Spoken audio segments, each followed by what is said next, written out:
And so we are breaking the bias in TNR, and it's a panel conversation. This is going to be moderated by James Evans, who is the founder and CEO of CARE. James is a multi-award-winning creative strategist with 25 plus years of experience working with a diverse group of brands, both nonprofit and for-profit, including Timberland, Disney, NAACP, Baltimore Health Department, Kennedy Kiger Institute, CVS, and Safe Streets. James and his team have initiated several, the team is flying in here right now, it's so great, that has initiated several programs, including the groundbreaking Gulf Spay-Neuter campaign and HSUS's Pets for Life, which helped reshape animal welfare, advocating for more diversity and inclusion throughout the field. Other notable projects are HSUS's Adopters Welcome, Outdoor Cats, and Stop Puppy Mills, as well as clients like Best Friends Animal Society, Maddie's Fund, and the SPCA of Texas. James is currently the founder and CEO of CARE, that is using research, community wisdom, and storytelling to inspire inclusivity in animal welfare and create BIPOC-run equitable organizations and programs. For our panelists today, we have here Kyla Burton. Kyla began her journey as a foster parent by volunteering with a large national organization headquartered in New York City in 2017. She became TNR certified a few years later and practices full circle TNR. Kyla is passionate about the well-being of all community cats, but her main focus is on the most vulnerable and tiniest felines. She considers herself and her cat Calvin a dynamic duo when it comes to fostering kittens. Together, they have fostered hundreds of kittens over the years. Outside of rescue work, she works full-time in technology and lives in Brooklyn. Kyla loves to travel, indulge in true crime television, and coffee that just totally fits you. We have Sterling Davis, who's got on his CCP swag. Excellent, thank you much. So I think we heard a bit about Sterling before, so he is Trap King, and need we say more? That is my bio for you, Sterling. About Nina Love. Love is the founder of the Black Thornberry, and I believe we don't have Nina here yet, but hopefully she will be coming in soon. As a single working mother, full-time in healthcare, providing a service for residents with developmental disabilities, Nina also provides a service to the community by helping stray and abandoned animals off the streets in Philadelphia. Her mission is to ultimately end animal homelessness and inspire others to get involved so that we can live a world free from cruelty and neglect. And then lastly, but not least, we have Sassy Walker, who is here with us, and she's been doing TNR. Woo, awesome. She's got on her swag today. TNR rescue and advocating for the animals in her community since 2011. Prior to this, she was a conscious rapper, recorded many sounds and performed with many shows. At one point, between working a full-time job for the New York City Health and Hospital and the rescue world, she chose to give herself full-time to the animals. Sassy has dedicated her life to helping animals suffering outside and owners who can afford to spay-neuter. She loves educating and seeing what a difference makes when we care. So welcome everybody, and at this point I'm going to turn things over to James, and he will be moderating this panel. Thank you, Stacy. Hey, how are you? How's everyone out there? It's so good to see you guys. I love these BIPOC panels because, you know, I started in animal welfare in 2008, and it was not until 2020 that I saw that I was able to be on these panels with more than one BIPOC person, which was usually myself. So I think it's just a joy. And I honestly I have a bunch of questions, but I will tell everybody out there now, to me, what the net is, and I hope the takeaway is that when it comes to our connection with animals, we're no different than anyone else on this call. What's different is that when we leave the animals and we go to our own lives, we then become different because we're BIPOC. So we're living a completely different life outside of what other people in rescue, typical people in rescue, have to deal with being BIPOC. So anyway, thank you guys. I'm going to get to the first question, which is, it's probably an easy question for most of you, and just I would say take less than 2 minutes. Just tell us how you got smitten by the kittens. That was for you. That's for you.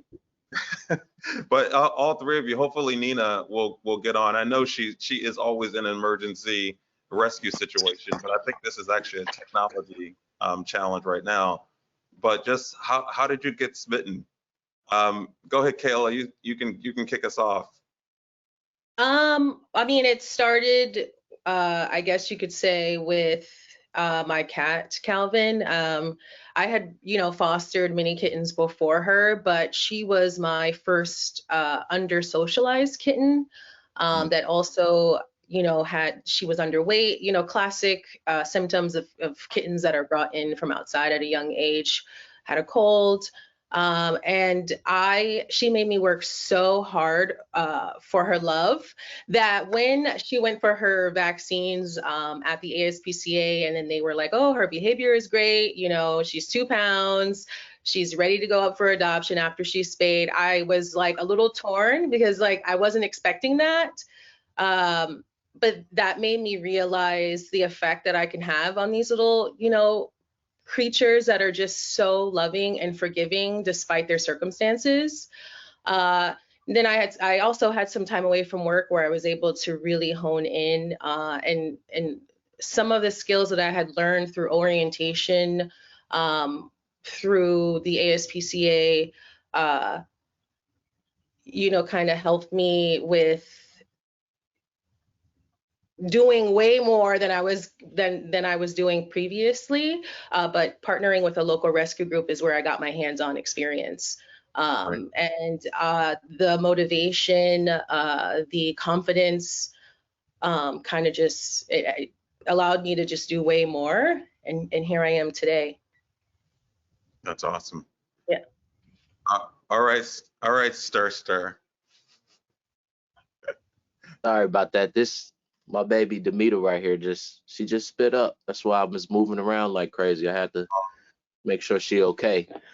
But how I got smitten by the kitten like this one here is I was rapping first, like Sassy. I was rapping, and when I learned about TNR, my first thought was like, I want to promote this like a rap album. I want to get more people that look like me engaged, involved, thinking it's cool, wanting to do it. And that was my goal. I'm actually not wearing my shirt right now, but my logo was trying to make it look like a ratchet Hello Kitty, something that would resonate with people in underserved communities and people in areas that I grew up in, because again, I didn't see nobody like me or like us doing cat rescue and TNR. So that was like in between tours, that was the move. Like in between music tours, I was about to go on tour with Tech 9, and I was like chilling at this rescue shelter helping out with cats, and I was like, I'm gonna do this. I'm gonna stay involved. I'm gonna promote this TNR thing like a rap album. See if we can get more people involved. And people thought you were crazy. Man, people thought I was out of my. People still think I'm crazy. My friends was about to do a intervention on me. Like there's like a lot of my friends was like, yo, when you said you was leaving the music tour, like they was like, yeah, we was gonna go ahead and do a small intervention on you real quick. We thought you lost your mind. And folks do still think I'm a little crazy. It's cool though. All right, Sassy. You're still muted. Hey guys, hi, bless love everyone. Hi, hey Kitty. So James, first you should break down BIPOC again, even though they said it in the beginning, but some people are just logging in and tuning in and they're gonna be like, what's that? So the floor is on you. Did you hear me, James? The BIPOC, remember you came and you were speaking about it? I think you should break it. You break it down. I want to hear you. Oh, well, hi. What's the question? How I started? Why I started? Yeah. So I'll break down BIPOC. For those who don't know, it's Black, Indigenous, and people of color.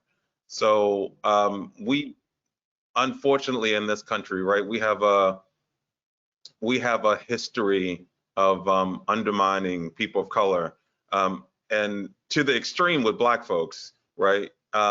Because there's no other ethnic group in this country that have been part of slavery, with the exception of indigenous people, by the way.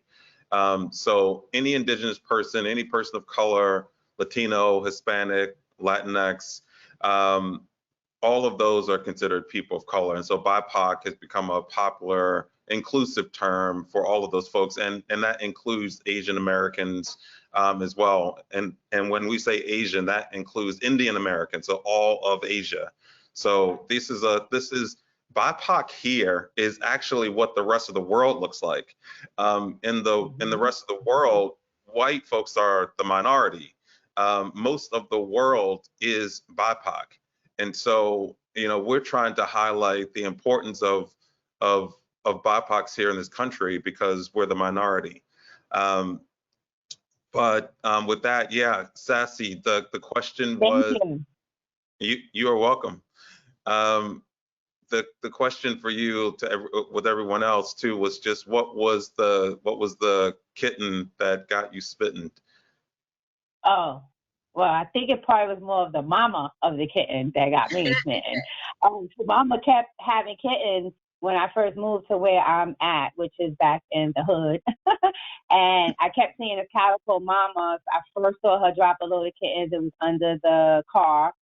And then I took those to ACC. And then I turned around 3 months, 4 months later, and I was like, this cat's pregnant again. And she dropped another load. And then that's when I started saying, wait, this can't happen. And then I got into it from then on. Right. That was my beginning. Mama cat, who I still have. Yeah. Hey, James, this is Stacy. Sorry to interrupt. I just want to let you know that Nina is out there. She just does not have camera, but she does have audio. Hey, I'm here. Hey, Nina. Hi. Hey, I'm on the computer now trying to get it, but yeah, I'm here. Hey, everybody, how are you? Hi. Well, Hi. you can answer the question if you can while you're trying to get your video camera up. Yeah. Well, what started as far as working with cats, in Philadelphia, you come around here, you see them around all the time, and I just wanted to be able to be that person and just go out there and get it done. And I think that it allowed me to connect with different people, especially in other areas where people wouldn't go and help people with their animals. So I would go to North Philly, West Philly, Southwest, and people just started seeing me out in the community, and they were like, oh, you pick up cats? And you would be surprised at how many people don't know about spay and neutering. Right. So just me seeing the reaction of what people, had when I came out, I was like, I got to get this done. People, they started to depend on me and look for help when it was needed. So I think just me overall, I still have a lot to learn, but just the start of doing something is better than nothing. Right. I agree. And I mean, there's so much to do, right? I mean, in underserved communities and in communities that are very well served. I mean, oh yeah. We live in a middle class community, and there are a lot of people that don't know what best practices are with dogs, cats, or hamsters. It doesn't matter. Folks just, they get excited about acquiring a pet, and they're off and running, especially if they have, the money to go get the stuff. And then, I see people doing all kinds of things that we wouldn't consider best practices, and it almost doesn't matter what neighborhood they're from. And so yeah, it's definitely a lifetime commitment. And I think a lot of people don't understand that. And just, having this cute little cat and, the kitten, and it's like, oh, they're so cute, but you have to be along for the ride. You can't just have them when they're small and then just dump them when you're bored. And you know what I mean? So it's a lifetime commitment. It's a lot of responsibility, getting involved with that, and financially. Oh my goodness. I mean, just me getting into rescue now and seeing how many, it's like, it's a lot, but you have to be prepared for it, which is why I encourage people to also volunteer. You don't have to worry about so much of the financial responsibility when you're volunteering. And that way, in that process, you're able to, okay, well, dog food costs this much, cat food costs this much. And just to have that mindset. So when you are ready to adopt, you know what you're getting into. Yeah, I think that's a great idea. So this is another like group question. That's going to be some pointed questions to some different folks, but what do you think we can do to encourage more BIPOC participation in what we call human and animal well-being? We really don't like the term welfare because welfare has all kinds of, I think, negative connotations, but human and animal well-being is what CARE considers the field that we're in. And so what would you do to encourage more of that participation? Because I feel like there are, at least when I got into the field, there was an assumption that brown folks just didn't care, weren't interested. I mean, people openly said that to me, even though I was standing in front of them. And it's just very similar to art and design field. People tell me all the time, brown folks aren't interested in art and design. And I'm like, are you insane? But what would you do to, encourage more people to enter into the field? And that we can go around. You can start with Sterling. Yeah, I was gonna say that's a lot of what I'm doing is trying to make it. Sometimes you got to meet people where they are, and like you said, a lot of there's been an assumption that Black and brown people either don't care or we don't have time, we don't like pets and animals to things to that degree. But I think a lot of what I'm doing, my first thing when I started was to run around and try to work with everybody. Like I tried to work with everybody. I wanted everybody to work together, and so they could see us, so they could see people like me, like Sassy, that care, you know what I mean, that actually do care and out here every day. Because I think there was just an assumption that, right, hey, we don't care, we don't have the resources, so we just like forget it. Who cares what happens to these animals? So I think that's one of the main things that I've been doing. But like Care say, it's the in reach. It's going in these communities and pulling out the people that do care and further educating them so they could help get the word out and spread it further. I think that's one of the main things. That's what I love about with Care, James, what you say all the time, that in reach thing. I think that's really that's a big deal, because it's a difference. When I first started, I would go out with the rescue that I worked for, and we would have our uniforms and knock on doors. Right. But people would be like, I'm not answering the door. Like, I'm not. They go into the backyard, they grabbing firearms and stuff. Like, I don't know these people. I don't know these people. I'm not coming to the door. But then I come back and I got on a Trap King hoodie or a shirt that looks something like this, that's not our uniform, and I right. look like them. I'm like, yo, here's what we about to do. Now they like, oh, okay. I feel that I'm willing to do that. I hear you, because them other folks, when y'all came in uniform, I didn't know what y'all was doing. I wasn't gonna open the door. Ain't no right. way I'm letting y'all hold my cat or my dog to say y'all gonna fix them. Nah, I ain't doing that. So right. I think the in reach, and I think that's something that just us working together and seeing that. I think they need to see us more out here doing it. And that's one of the things that my big headbutt is always in social media or running around, or why I'm always promoting my girls, Sassy, Kyla, Nina, everybody, because I want everybody to see us. First and foremost, I want people to see and understand that we do love this. Like, love it like crazy. Oh, Nina in the house. Black Thornberry in the house. Hi. Hey, so I'm sorry, go ahead.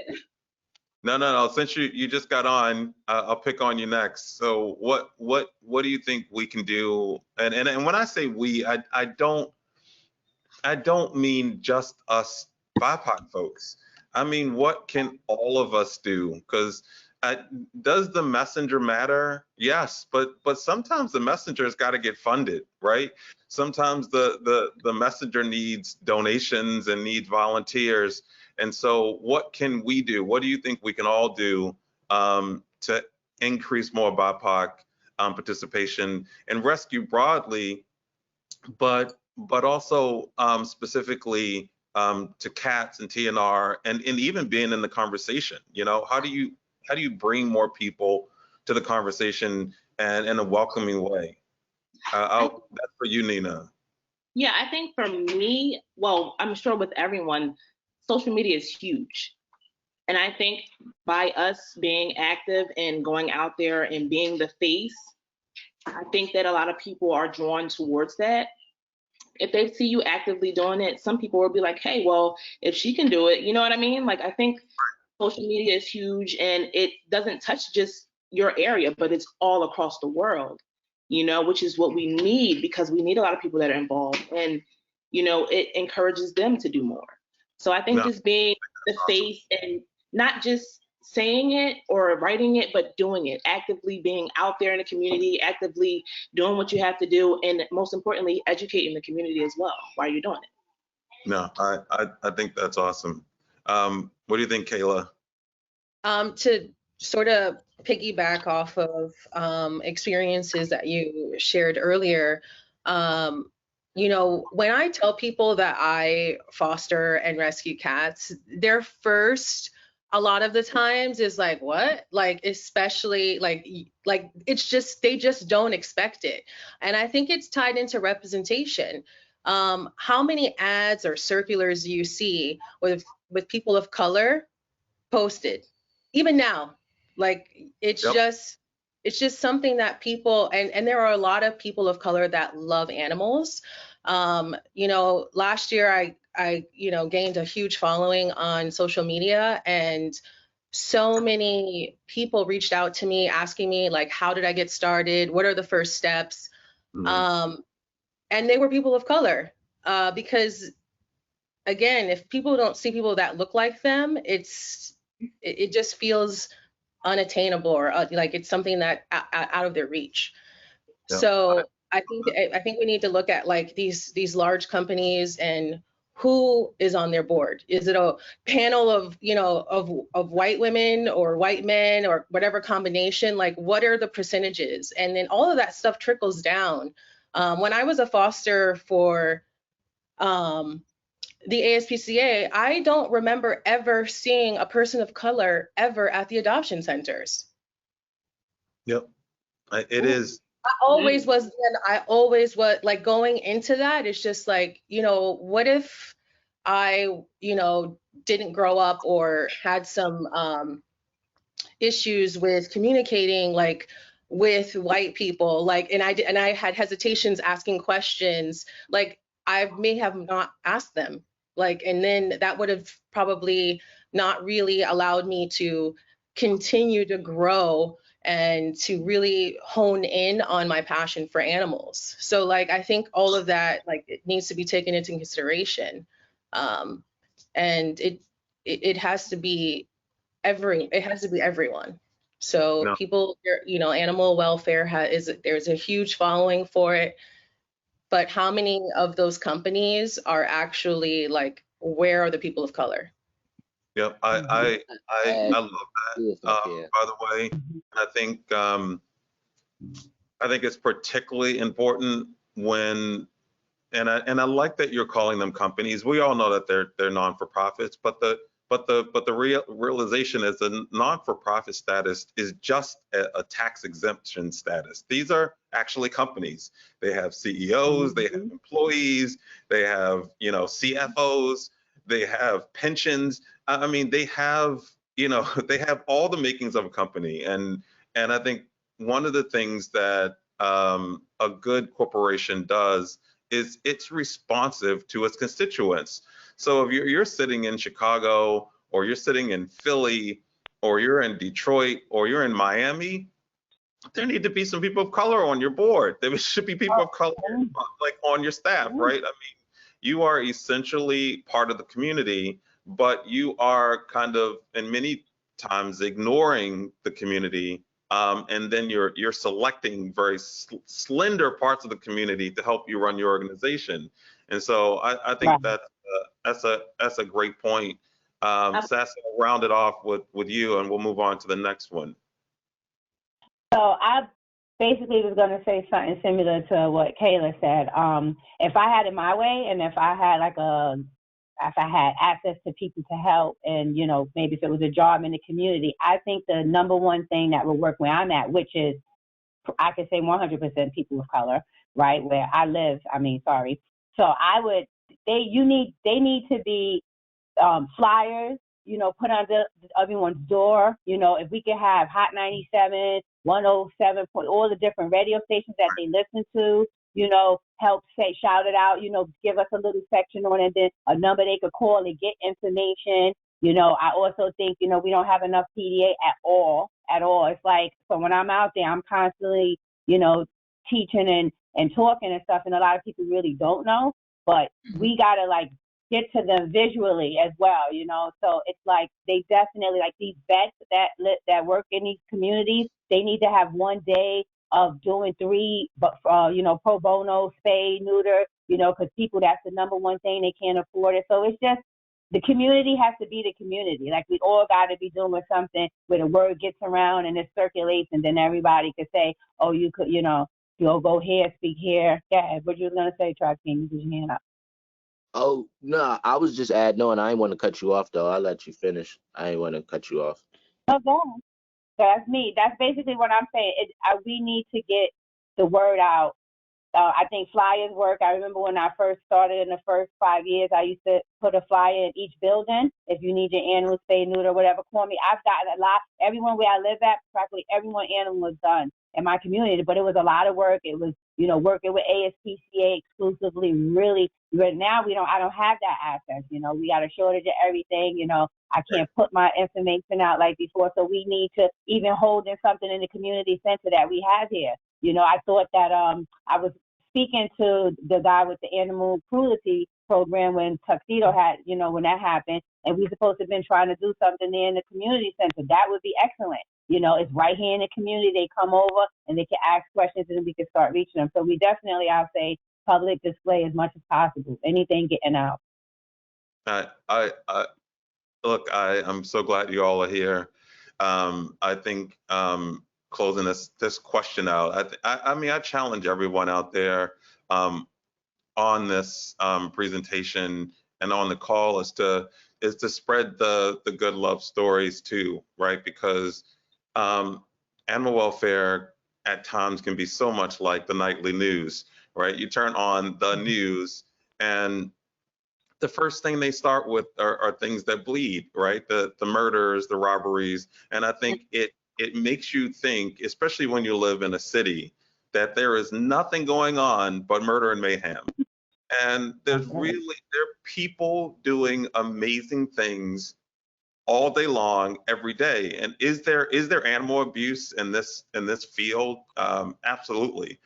But it's far outweighed by people who are adopting, taking animals in, and they just need more information.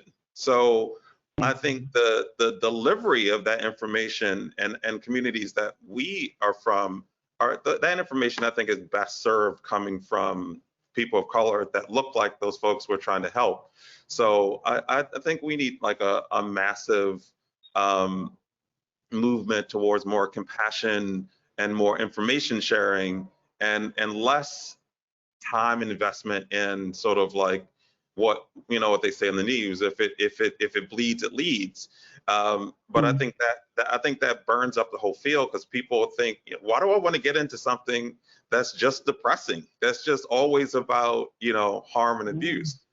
So I think we need to spread those love stories. Like I've met some amazingly compassionate people, and that's what kind of drives me. That's what gets me excited about meeting all of you, because all of you, as far as I've seen, have shown up everywhere with like this amazing amount of where can I be helpful? And that's what I think is amazing about the four of you. Non-BIPOC people though. Oh, go ahead, Nina. Go ahead, Nina. I just want to squeeze it in a little bit. With what Kyla was saying about going to volunteer at shelters and stuff like that. I just want whoever's listening to know, because I've experienced it myself, going to the shelters to, I'm an animal lover. I want to help. And as African Americans, you feel the change in the room when you walk in. And I felt it. I've tried many places, and you know, you're in it, your heart is in it, you're compassionate, you want to do everything you can to help, and that feeling you get, that uncomfortable feeling that you get, that like you're looked at differently. And Yep. I just want people to know that if you are interested in helping animals and you feel that way, don't stay where you're not wanted. I want you to be able to, you know, use that compassion. Don't be upset or change how you feel about animals because of how you feel you're being treated. You can still do things out in the community to help animals as well, because I did that. I wanted to go at the shelter and I felt that energy. I said, okay, well, I'm not wanted here. Let me go out in the community and help these animals that's outside that people still don't know about because they're hiding. They're not noticed. They're overlooked. A lot of people turn a blind eye. They're standing at the corners at the bus stops, looking at the dogs, sitting there begging for food, and they just go right on the bus and go about their way. I want people to know that you can still share, you can still post, you can still advocate, and you can still do everything that you can. Don't let that discourage you. That's very important. It's really important, and you answered the next question. You can follow up. I'm gonna ask Sterling and let's start off with Sterling, but just you guys pitch in where you feel compelled. But you know, I think there is a energy of unwantedness inside of traditional animal welfare, whether it's at the shelter level or it's at the corporate level. BIPOCs represent less than 1% in leadership in the field, right? And I don't think it's because BIPOCs don't care, but this is a big field, right? And there are an enormous amount of talented people that are missing from the field. And I want to know if you guys have had any kind of experiences that have kind of pushed you away from the field, and what do you think the field can do to make better accommodations and to be more open to people of color? And when I say the field, I don't mean one experience with one individual. I mean, have you had repeated, you know, experiences where you didn't feel welcome in what is traditionally known as animal welfare? I'll start with you, with Sterling. Yeah, I've definitely had it. I've had it a lot. Different neighborhoods, different environments, people that don't understand, different gatherings, events where I felt like soon as I walked in, it was like, oh my goodness. I've even had people ask me before, like, are you the janitor? Do you work here? And I'm like, I'm here for the same thing you here for. But excuse me, I think one thing that could help that more so is like the education. Like even non-BIPOC people in animal welfare, a lot of times if you treat each other better, it'll better accommodate for other people coming in. Like I know what happens to me because I'm a black dude and I'm a black man, so it looks rare. People don't believe it. But even amongst each other, non-BIPOC people in animal welfare are always going at each other so hard. And I've posed this question 1,000 times before. If I'm on the outside looking in and I see everybody treating each other like that, then how they gonna treat me if I look different? I'm scared before I come in because they not even being nice to one another. So I know if I don't look like them and I don't sound like them, then they definitely not gonna be nice to me. So I'm instantly terrified. I come in with my guard up and I'm ready because I see what they do to one another.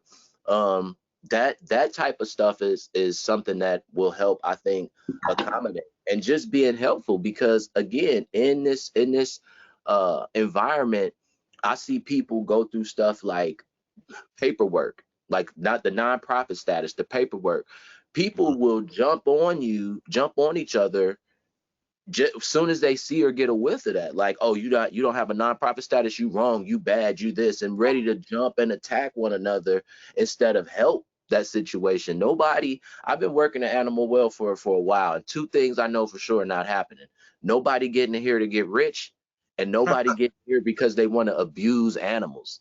You know, so a lot of times the method may be different. Somebody might make mistakes, but we got to look to help one another instead of just jump on somebody like, you're not doing this right, you're not doing this. Like, if we're better to one another, and this is, like I said, this is even non-BIPOC. If we better to one another, then we can further engage not just more Black and brown communities, but anybody, period, just all people, period, and that's gonna equal more help for the animals.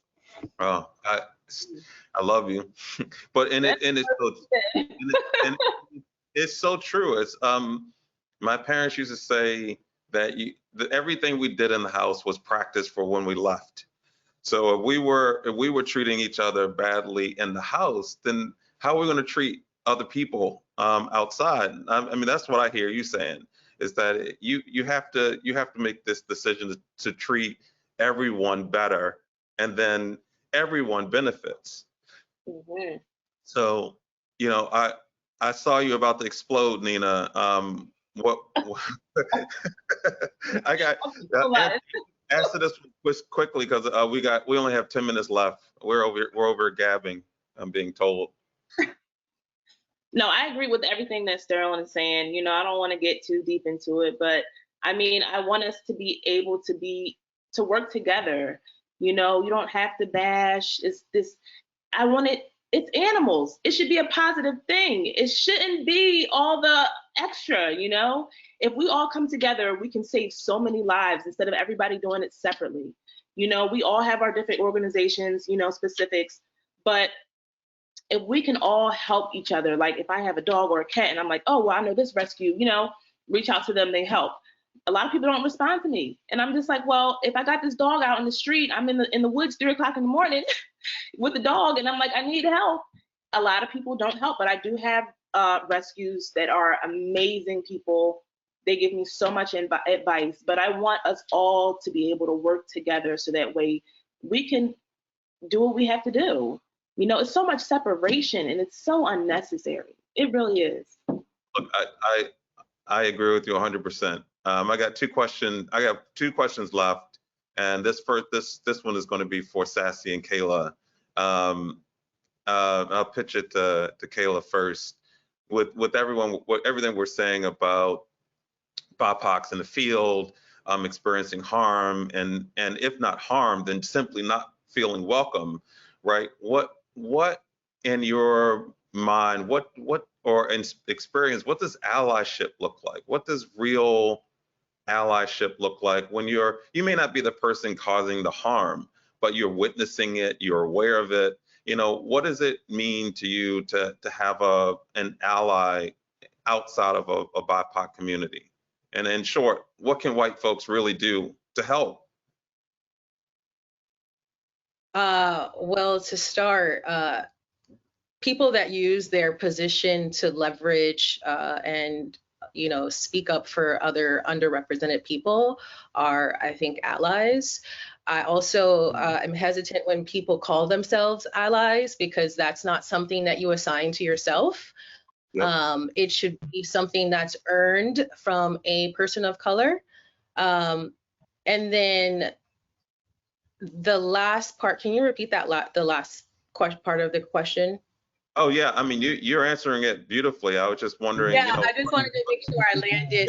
Yeah. I just wanted to make sure that I landed everything. But you have to hold white people have to hold white people accountable. That's like you can't ask me to call somebody else out on things that are racist, or, you know, where they're not realizing their privilege. I have a lot of friends outside of rescue or in rescue who are very unaware of their privilege and the impact that it has on others around them that don't have that same privilege. So I think, yeah. Yeah, that is so true. Sassy, give me something sassy. I have to piggyback off of Kyla again. I'm sorry, I'm just like piggybacking off of you, but that's well said. Ally it's not self-appointed, you know. And with me, I've dealt with color issues with music, with everything. You know, I'm older than most of y'all, not, you know. So I've always just dominated with love, and you see what I'm doing. And if you're not gonna be part of helping me, then I just know to don't bother with that whole that thing you got going on there. I'll just wait until God or whoever presents the kind of people in the group and the unity and the ally that I want to work with. I'm just definitely not kissing no asses. I'm sick of that. You know what I'm doing. It's obvious. I say it. I put it out there. I don't got to spell it for you. So if you know you can help, help. Because if I see what you're doing and I know I can help, you better believe I'm going to help. So that's how I just look at the world. And that's why I probably roll by myself so much, because it's like the disappointment, I don't have time for all the moves. I don't got the time for none of it. I just want to get this done and try to go home and eat something, right? Just like everybody else. So that's my thing on it. You know you could do something to ally. If you know you can help, and don't, we all trying to get something done. We all trying to help somebody and do the right thing. So that's really just my thing. That's amazing. This is the last question. This is for all of you. Like, I think we started out with this idea of care centers, assuming that the four of you are out there and there's probably 40,000, 400,000 people just like you. Like, where does care centers land in your heart and mind? Like, how's it feel? How's it different than traditional animal welfare, your experience so far? We can jump with Nina. If everybody takes like roughly a minute, we should have time to roll right into Q&A. I'm sorry, what's the question? I'm sorry. So the question is care centers, like your involvement so far with care centers and your thought around where they fit and how they might be different than your previous experience. And honestly, what can we add to it too, to make it more fulfilling and more impactful? Care is incredible. I actually was introduced on social media. Oh my God, they're gonna kill me. Timbo on Instagram, and I was getting bashed a lot online.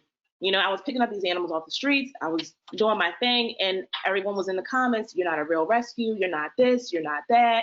And who do you think you are? Why would anyone donate to you?" And I'm like, the dog needs vet care. You know what I mean? Like, besides that, I just they reached out to me and they said, "Hey, CARE is a wonderful organization. I know you're being bashed a lot." I felt like my back was against the wall because I felt like I was the only Black person. Like, I didn't know a lot of people like Sterling, Sassy, Kyla, even Black Noah. He told me about Sterling. And I just felt so alone. But they were like, CARE, reach out to them. And that's when I got in contact with Mike. And since then, just having, most importantly, a team. I had so many questions and they were left unanswered because I didn't know who to go to.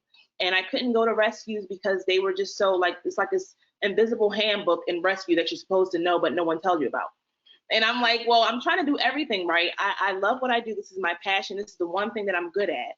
I wanted to learn more, and CARE provided that. Every question that I had was answered. They were like, "You need your nonprofit. We're going to help you." I think that a lot of people, especially African Americans, should look into the organization because it can help, and it won't have that blank space. You won't have that blank space in your mind, like, "Oh, I want to do this, but I don't know how to." So I think CARE is a wonderful organization just to help people get more insight and just continue to do what you love with the education and the knowledge. It's awesome. All right, Stir. Home. CARE is a home. Like, it's that's the best way to put it. Like, before, I used to sit out here, and I'm gonna be real, I felt like I needed to put on a show and tap dance so that people would accept people like that look like me after me. Before, it was all I saw was Mosho. Shout out to my homie Mosho. I didn't see anybody else that looked like me, and I felt like it was a microscope on me real heavy, and if I didn't move or dance properly, then people wouldn't accept other people after me that look like me. So for me, CARE is a home and a place where I can feel comfortable and not have to feel like I have to do all of that, where there are other people like me. And it's a home and it's a muscle, because like I said before, I was just out here dancing and afraid that microscope and they gonna get me. A common feeling of Black people is when they gonna come take this from me, or when they gonna stop me, when they gonna come and get me. Like, that's always a feeling. And with CARE, like I say, it's a home and it's a place where I don't have to feel like that no more. I don't feel like they coming to get me just because I'm rescuing cats and it don't look right, or I sound and look different. So CARE is home. And just so you all know, when I hear you say CARE, I don't hear you talking about me. I hear you talking about the network the four of you have created yourselves, right? To me, that was always the dream to make sure that you all knew who each other were, right? So when you say that, I hear you all taking care of each other. I don't know how much time we have left. Probably not much, but just in closing, I just want to tell everybody, Neighborhood Center, Thanksgiving, all 4 of these folks came and volunteered all day long to give food away, not pet food, food to human beings. And so this idea of human and animal well-being, these people are it. I have never seen a group of people show up on time, work all day, be told what to do, never ask any questions, and just get things done all day long. I watched all 4 of them, and it was amazing. And so if you all aren't following these people as human beings, you should be, because they're just amazing, compassionate people, and they rescue animals. And I think that and part is really important, because that's just some other thing that they're doing other than being incredible people all day long. So I appreciate all of you. So we can probably jump in the Q&A, I guess. Thanks. Thank you. Excellent. Thank you. Yeah, thank you. And then, oh, there's everybody. Awesome presentation. Everybody has glowing remarks out there from the panel conversations. Thank you, everybody. And it's wonderful to virtually meet you, those that I don't know, and hugs and kisses to Sterling always. And he's a cuddle bug, that's all. So that's the way it goes. I don't know. So like a maternal instinct comes out. I don't know what it is. But anyway, so a couple questions that I have. Everybody wants to know your Instagram, if you have Instagrams and that kind of thing. So I don't know if you later on want to put it in the chat, but we'll make sure we get that out to everybody to how people can follow you and follow the work that you're all doing. So just I put that message out there. One question that came up, and James, I'll let you sort of facilitate the theme of it, but there were concerns about how do you deal with language barriers? So I don't know if you have a recommendation of who might be able to handle that question. Yeah, go ahead, Kyla. I feel like I deal with language barriers all day at work. That shouldn't be that shouldn't stop you from supporting a community. Your phone will translate for you. There are also people that you probably know that speak, I'm going to use Spanish because it's the easiest, but I'm sure you know someone that can translate for you. And we all know a few words, right? Like to be kind, like hola means hi, and stating your name. So I don't feel like that gets in the way at all. I talk to people all day, every day at work where English isn't their first language. They come in for a service or a product and leave very happy, even without us speaking the same language. So I don't know if that is much of a barrier for me personally. And I have been in situations even most recently where someone, their first language wasn't English, but I was able to, help them out with the colony of cats that they have. Yeah, I think that's a great answer. And I would also say, last night my wife and I were in a Uber together with a mute Uber driver, and she couldn't speak at all. And I think there is a language of compassion and a language of love that transcends all other written languages. And by the time we got out the car, we had made a connection with her without she couldn't speak at all. And so I just think I think it's an interesting question, having just had that experience, that there are ways, to Kayla's point, for us to communicate with each other if that's the goal. But I think if you're really, really struggling, it goes back to the other comments from earlier, is that the messenger matters, right? If you are a non-BIPOC, for instance, and you're working in an all Spanish speaking neighborhood, maybe you're not the right person to be in that neighborhood. Maybe you need to raise some money, have someone from the neighborhood volunteer and help you out so that that language barrier isn't a barrier, because language transcends what we're saying out of our mouths. Language is the way you hold your body. Language is the way you walk. Language is the way you look at someone. And so in different communities, body language is the difference between survival and not surviving. And so I would say the most important thing is that if you are in a community that is not your community, you should be looking out for people who are from that community to help you translate. I like that body language thing you said I know too. you do, brother. I done had to tell a lot of people, Well, you gotta get rid of the Jay-Z hands. You can't you can't that body language might do it for you. You can't you gotta be careful with how you move when you speak too. Right.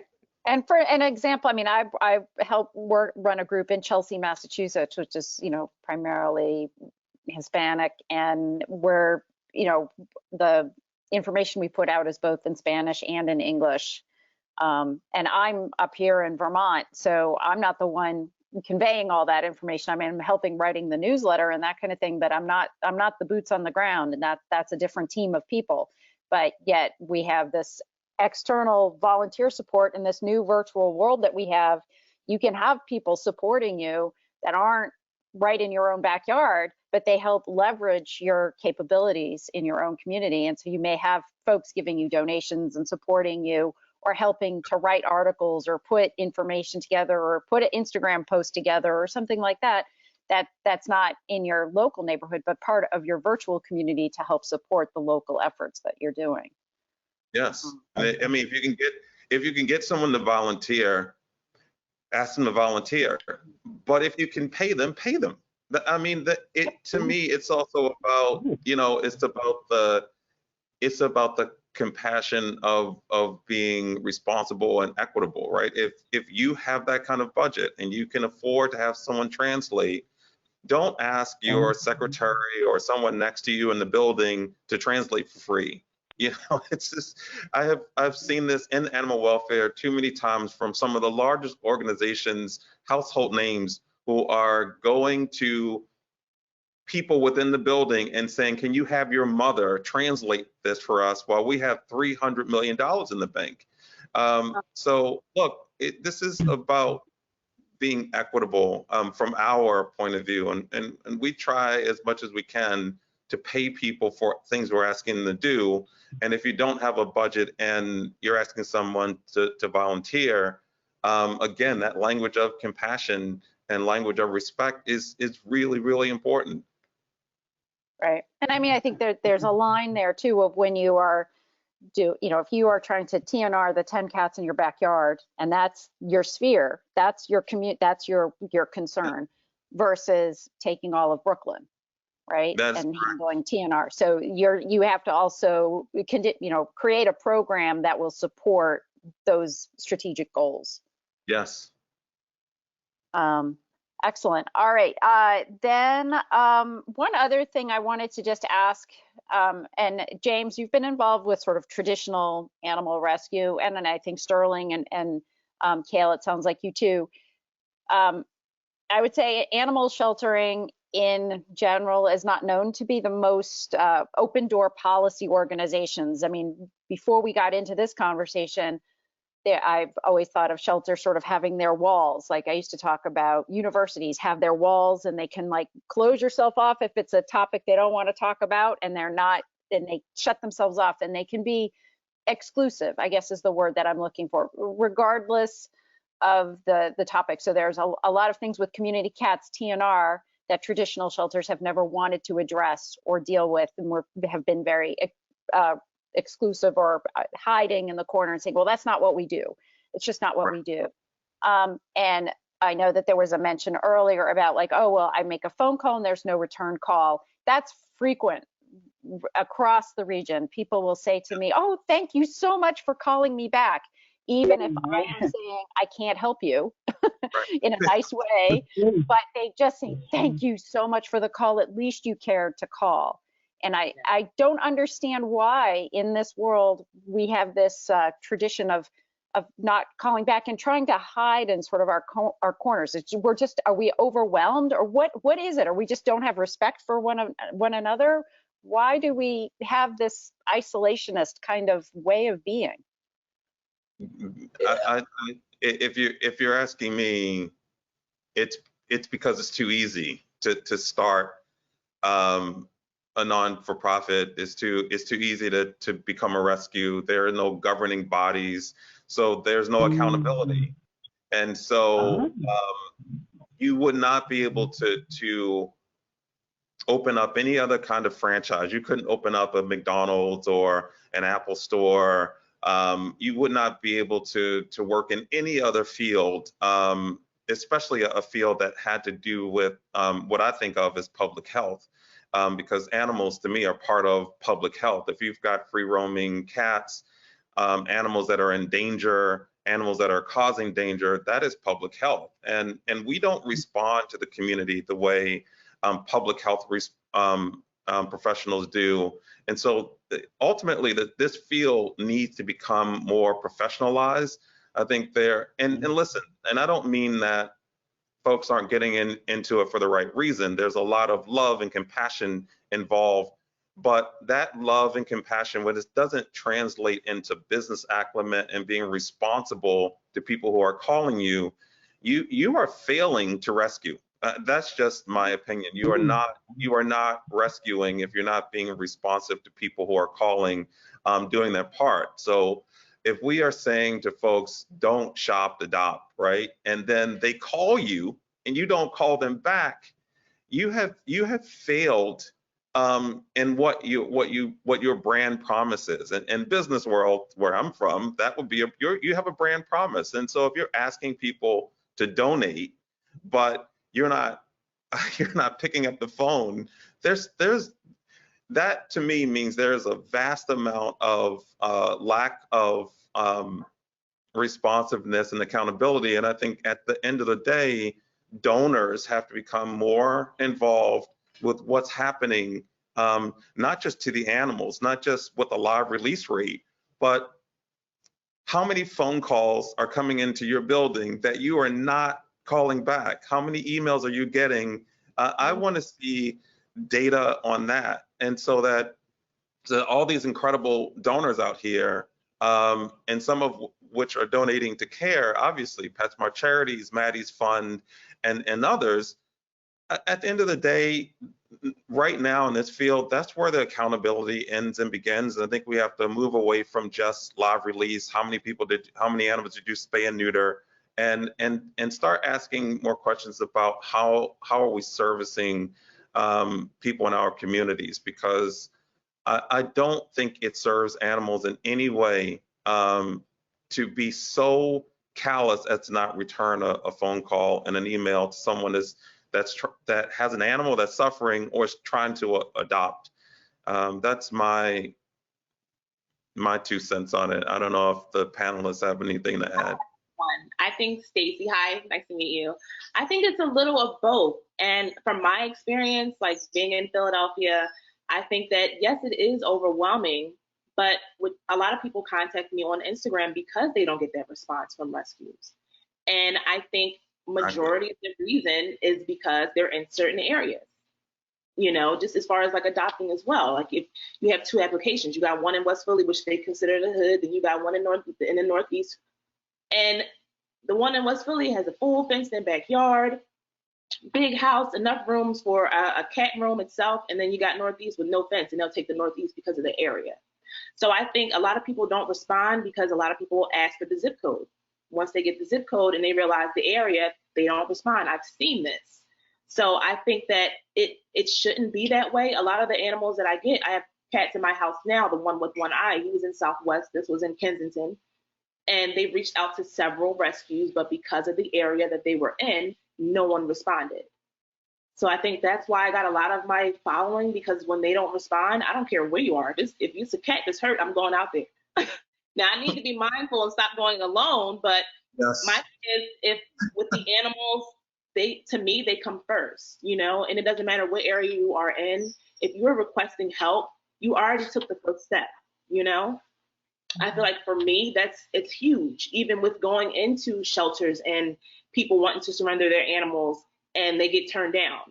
Like if people are trying to do their way, even though some people don't agree with surrendering their animals, if people are taking the effort to reach out for help, jump on it. Even if you can't, at least respond and say, hey, I'm sorry, I can't take this, but let me reach out to someone who can help you.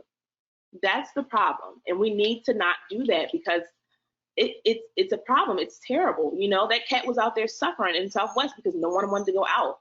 And he was just laying on the ground. I just picked him up, Be mindful of the areas, but if you don't feel comfortable going alone, go with someone else so that way you can at least get the animal off the street and get the vet care. That's all. So, and things to think about are communications, tools, when we say, oh, well, there's no one out there that's able to help, have the communication lines, have we really done the full sweep to really understand, who's out there and that kind of thing. We started many years ago, started a group in Massachusetts called Mass Cats. And it connects with 400 different cat rescuers. And it was because if we dealt with a hoarding situation, you had 110 cats, we didn't want to burden one organization with all those cats. So you would, within 7 to 10 days, you divide those cats up amongst the groups, and it just grew from there. And luckily we don't run into those situations that often anymore, but Mass Cats still lives as a way to partner and collaborate and work together so that we're hopefully able to post, say, somebody on one side of the state. You don't have to go all the way across the state to help that cat. You can find somebody locally to partner with. And so they're trying to think about tools and ways to work from that standpoint. But here I am. I love my schedule, and I'm going against my schedule. Sassy, do you have anything to say? You look like you wanted to say one thing in closing. Yeah, one thing to back up this, what we're talking about now, which is why I promote TNR heavily, because when you do TNR, you actually could find out, they could point you to which zip codes and who in that zip code is actively trapping. Like neighborhood cats, for instance, anytime they get my zip code or even close to me, they reach out to me. We have a great communication going with that, so that way I'm still helping right in my community. I have people in all communities reaching out, and I always ask them, try to go in the community. Like even if no one's not responding, I'm like, well, you should take the class. You start off taking the TNR class. It really does kind of put you in the direction you need to go. It's very, very helpful. I just wanted to add that. Yeah. And communication is key. That way that we can prevent them from being dumped on the street. Yep. Yeah. Excellent. Thank you so very much. This was an incredible panel. I appreciate you all taking the time. Thank you. It's great to meet you. And, just thank you all for turning your passion for cats into action. I know it sounds corny, but I love you all. So I love you too. Love you, James. Love you, Mike. Love you, Ken, Scott, Essence, Kyla, all of us. Love you. Peace out. thank you to CARE and for the support.